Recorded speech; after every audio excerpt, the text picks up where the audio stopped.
ভাই যেমন বলছে তোরা হলে মিসকিন গরিব সেকুলার, তোদের ভয়ে এদেশের মুসলিমরা ভীত না। এদেশের মুসলিমরা জানে একজন শাইখুল হাদিস আল্লামা মামুনুল হক চলে গেলে তার কণ্ঠের আওয়াজ দেওয়ার জন্য আরো একজন আল্লাহ তৈরি করবেন। একজন মুফতি মাহমুদ হাসান গনবী চলে গেলে আরো একজন আল্লাহ তৈরি করবেন। এভাবেই একজন হারুন ইজহার না থাকলে আরো একজন তৈরি হবে। নূর হোসেন কাসেমি চলে যাবে, আরো একজন চলে আসবে। মুফতি আমিনী চলে যাবে, সাখাওয়াত হোসেন রাজি চলে আসবে। আরে শাইখুল হাদিস আল্লামা মামুনুল হক চলে যাবে, প্রয়োজনে উনার ছেলে জিমামুল হক তৈরি হবে। এভাবে আস্তে আস্তে একের পরিবর্তে এক চলে আসবে। তোরা আফসোস করতে করতে মরবি। প্রিয় উম্মা তোমাদেরকে বলি, হে প্রিয় যুবক ভাই, তোমাদেরকে বলি, ফ্যান্টাসিতে আবেগে গা ভাসায়ও না, একটু সচেতন হওয়ার চেষ্টা করেন। প্রিয় ভাই, আমরা ছোট মানুষ, আমাদের কথাগুলো যদি মনে হয় যে না এগুলো বুঝমানদের কথা কিংবা গভীর চিন্তার কথা নয়, তবে যারা গভীর চিন্তা করে, গভীরভাবে উম্মার ফিকির করে, তাদের কাছে যাও, তাদের পাশে বসো, তাদের কাছ থেকে জানার চেষ্টা করো। তুমি কল্পনাও করতে পারবা না, এই যে একটা গাছ মনে করো প্যান্ডেলের ভিতরে আছে, এই গাছটা এমনই মরা একটা গাছ, যেই গাছের ডালের মধ্যে আমরা বসে আছি, ডালটা ভাঙ্গে অবস্থা। এই ডালটার মতোই মনে করো একটা গাছের আমার রাষ্ট্রের অবস্থা, মুসলিমদের অবস্থা। উপরে হলো ইয়া বড় এক সাপ, যেই সাপ একটু পরে ঠুকর দিতে পারে, আর নিচে একটা ইয়া বড় বাঘ বসে আছে। কি করবা? একটু পরে ডাল ভাঙবে। চিন্তা করো এই অবস্থায় আমরা আছি। বাঘকে সাপকে বোঝা সহজ। আমাদের তো আরাকানের মুসলিমরা তো পালাবার জায়গা পেয়েছিল, দৌড়ায় বাংলাদেশে এসেছিল, আমাদের তো পালাবার জায়গাও নাই। গভীরভাবে একটু চিন্তা করো ভাই। শৃঙ্খলা কি বলে, স্লোগান দিয়া চিৎকার দিয়া বলার দরকার নাই, শুধু বোঝানোর জন্য বলে যাই। উত্তরার এই শহরের মুসলমানরা কিংবা যারা রাজধানীতে থাকে এরা একটু বিচক্ষণ হওয়ার চেষ্টা করো। এ ভূখণ্ডের মুসলিমদের দৌড়ায় যাওয়ারও জায়গা নাই। প্রিয় হাজিরিন, যেগুলো আমার ভাই বলে গিয়েছেন যে এই সমস্ত তথাকথিত রাজনৈতিক দল এবং নেতারা, শুধু এই দল আর ওই দল না, ক্ষমতাসীন আর বিরোধী দল না, সবগুলোর অবস্থা হলো এই, এরা রাজনীতি করে পেট এবং পকেট এবং ক্ষমতার দান্দার জন্য।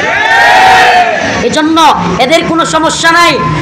দেশ কোন দিকে গেল, দেশ কার দখলে গেল, দেশ কে খাইলো, কে বুক করলো, দেশ কার কথাই চললো, এদের মাথা ব্যথাও নাই। এরা খালি চিন্তা করে আমার পকেট ঠিক আছে কিনা, আমার পেট ঠিক আছে কিনা। অতএব এদিন নিয়ে পেরেশানি করে লাভ নাই। এরা আজকে এদেশে মুসলিমদের উপর নিপীড়ন শুরু হোক, এই গাদ্দারগুলো, এই দালালগুলো যারা নিপীড়ন করবে এদের পক্ষ নিয়ে মুসলিমদের বিরুদ্ধে চলে যাবে। এটা বাস্তবতা। এজন্য বলে যাই প্রিয় উম্মা, প্রিয় যুবক ভাইরা, কতদিন আমরা বলতে পারবো, তোমাদেরকে সজাগ করতে পারবো জানি না। ঘুমন্ত জাতি, তোমাদের বিবেকের বন্ধ তালাগুলো খুলো, দেখো মুসলিম উম্মার আর্তনাদ। আজ গোটা পৃথিবীর দিকে তাকিয়ে দেখো, কাশ্মীরের দিকে দেখো, আসামের দিকে দেখো, আর ফিলিস্তিনের দিকে দেখো, উইগুরের দিকে দেখো, গোটা পৃথিবী ইয়ামেনের দিকে দেখো, সব জায়গায় মুসলিমদের আর্তনাদ। কোরআনের সেই আয়াত, ওমা লাকুম লা তুকাতিলুনা ফি সাবিলিল্লাহ ওয়াল মুস্তাদআফিনা মিনার রিজাল ওয়ান নিসাই ওয়াল বিলদান আল্লাযীনা ইয়াকুলুনা রব্বানা আখরিজনা মিন হাযিহিল ক্বরয়াতিজ যালিমি আহলুহা।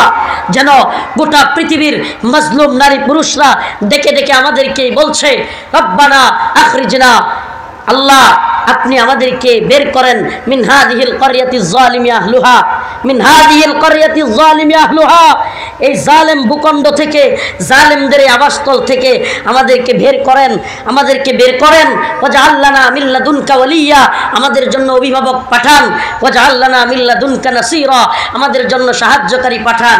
অথচ সাহায্যকারী কে হবে? বাবরি মসজিদের সাহায্যকারী হওয়ার জন্য আজ সুলতান মাহমুদ গজনবীর অভাব, মোহাম্মদ বিন কাসিমের অভাব, তিতুমিরের বড় অভাব। আজ দালাল চাটুকারে ভরে গেছে, কিন্তু তিতুমির নাই, সুলতান মাহমুদ গজনবী নাই, মোহাম্মদ বিন কাসিম নাই। চাটুকারের অভাব নাই, কিন্তু মোহাম্মদ বিন কাসিমদের বড় অভাব।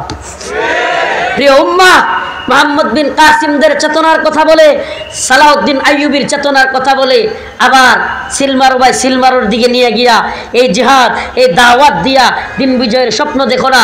দিন বিজয়ের স্বপ্ন তো দেখো, তবে কোরআন এবং সুন্নাহর পথ এবং মতের মধ্যে আসো। কোরআন সুন্নাহর পথ, দাওয়াত এবং জিহাদের পথ হলো এই উম্মার পথ, এই উম্মার কল্যাণের পথ। এই উম্মাহ সেদিন কল্যাণ পাবে, এই উম্মাহ সেদিন লাঞ্ছিত জীবন যাপন থেকে মুক্তি পাবে, যেদিন এই উম্মাহ ইন্নাল্লাহ আশতারা মিনাল মুমিনিন ইন্নাল্লাহ আশতারা মিনাল মুমিনিনা আনফুসাহুম ওয়া আমওয়ালাহুম বিআন্না লাহুমুল জান্নাহ